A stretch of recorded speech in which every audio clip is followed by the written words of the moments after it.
Halo guys, kembali lagi dengan saya. Sebelumnya perkenalkan, nama saya Sefrianus Mikita Tonto, Sarjana Pendidikan. Assalamualaikum warahmatullahi wabarakatuh. Salam sejahtera untuk kita semua. Shalom. Salam sehat semua teman-teman. Saat ini saya akan membuat video pembelajaran dengan judul elemen pembelajaran yaitu sistem komputasi. Sesuai dengan judul elemen pembelajaran kita di saat ini yaitu sistem komputasi, kita akan belajar apa-apa saja yang ada dalam sistem komputasi, perangkat-perangkat apa saja yang ada dalam sistem komputasi, kemudian komponen-komponen apa saja yang ada dalam sistem komputasi. Nah, sebelum kita masuk dalam penjelasan sistem komputasi, kita harus tahu dulu tujuan pembelajarannya apa. Nah, tujuan pembelajaran yang pertama itu ada siswa mampu mengidentifikasi komponen perangkat keras pada sistem komputasi. Dan yang kedua, siswa mampu mengidentifikasi komponen perangkat lunak pada sistem komputasi. Yang ketiga, siswa mampu menjelaskan cara kerja perangkat keras dan perangkat lunak pada sistem komputasi. Dan yang keempat, siswa mampu menjelaskan cara kerja perangkat keras dan perangkat lunak pada sistem komputasi. Langsung kita masuk saja pada materi pertama yaitu perangkat keras komputer. Nah, perangkat keras komputer itu apa saja? Nah, jadi perangkat keras itu terdiri dari komponen perangkat input.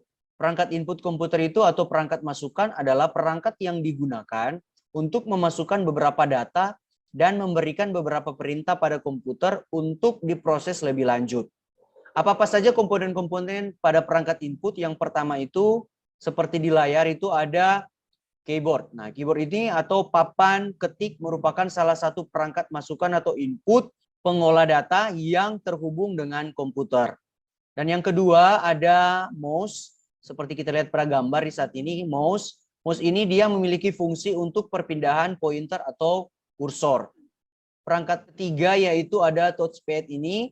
Seperti di gambar yang kita lihat. Nah, touchpad ini adalah sebuah perangkat yang memiliki fungsi sama dengan mouse yaitu untuk melakukan perpindahan pointer atau kursor.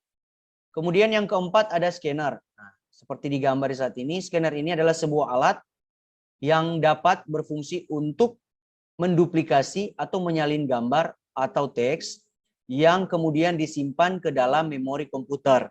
Oke, selanjutnya ada komponen perangkat output. Nah, komponen perangkat output atau perangkat keluar. Perangkat output atau perangkat keluar merupakan perangkat keras yang digunakan untuk mengkomunikasikan dan menyajikan hasil dari pengolahan data oleh sebuah sistem komputer dan diterima oleh pengguna. Nah, apa-apa saja dalam komponen perangkat output itu yang pertama, di sini ada monitor. Nah, kenapa monitor itu termasuk dalam perangkat output? Karena monitor itu dia mengeluarkan atau dia menghasilkan gambar.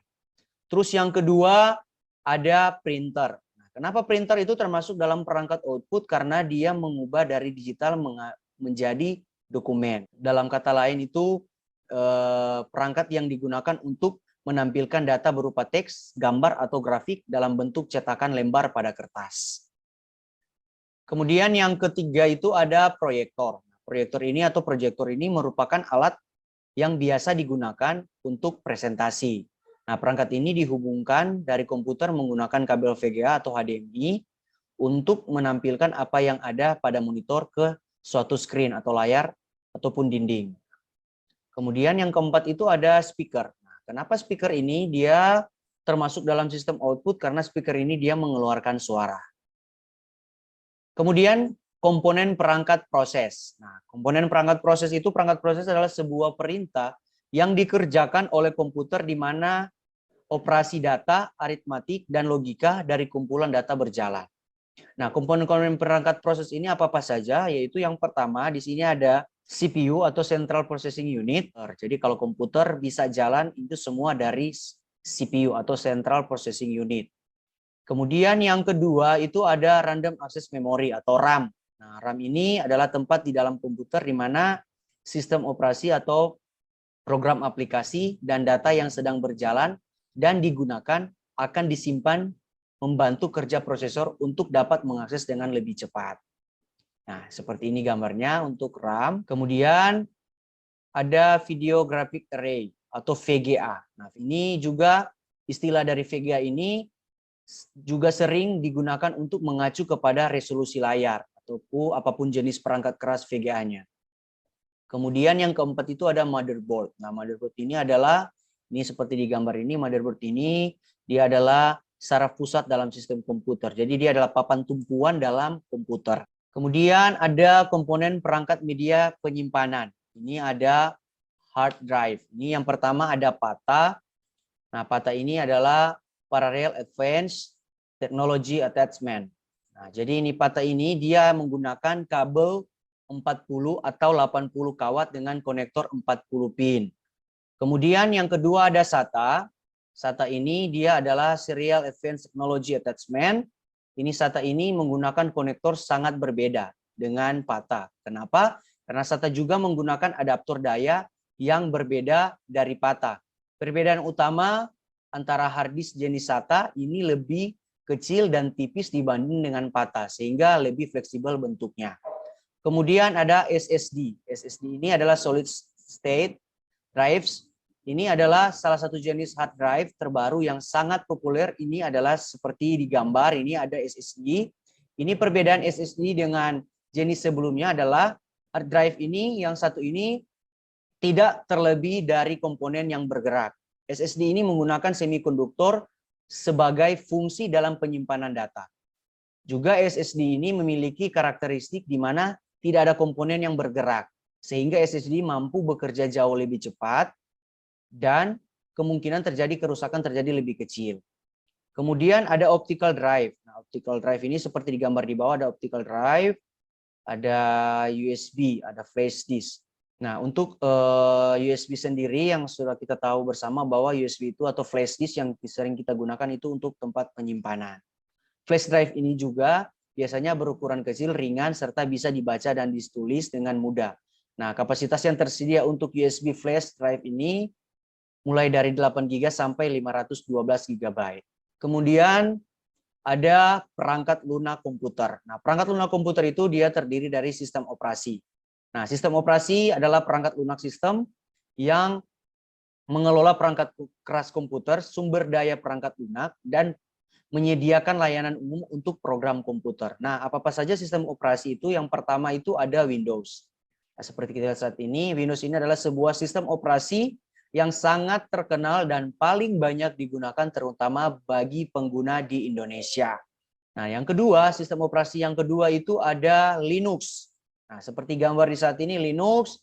Nah, Linux sendiri inilah sebuah sistem operasi yang bersifat open source atau gratis digunakan. Nah, dalam hal ini pengembangan Linux dapat dilakukan secara bebas dan dapat didistribusikan tanpa memerlukan lisensi apapun. Kemudian yang ketiga itu ada Mac OS. Mac OS ini adalah salah satu produk sistem yang seperti di gambar ini. Mac OS ini adalah salah satu produk sistem operasi yang dikembangkan oleh Apple Inc. di mana pada sistem operasi ini memiliki antarmuka secara grafis yang sangat baik dan cepat. Kemudian ada aplikasi penjelajah internet. Aplikasi penjelajah internet apa saja? Itu yang pertama ada Internet Explorer. Nah, seperti di gambar saat ini, Internet Explorer ini, untuk penjelasannya, Internet Explorer ini adalah sebuah perambahan situs web dan sebuah perangkat lunak yang tertanam pada sistem operasi Windows. Kemudian yang kedua ada Windows Edge.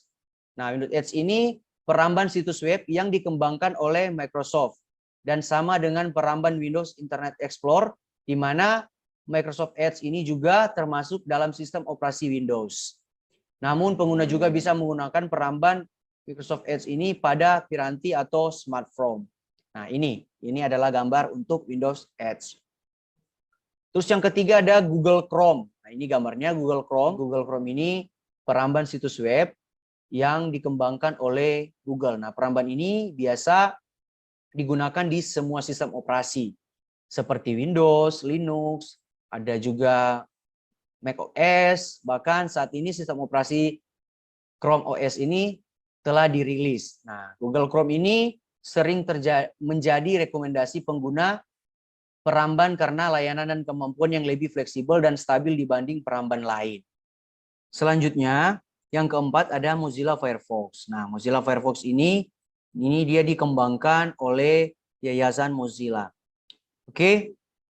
Itu saja untuk materi di saat ini. Terima kasih atas perhatian kita semua.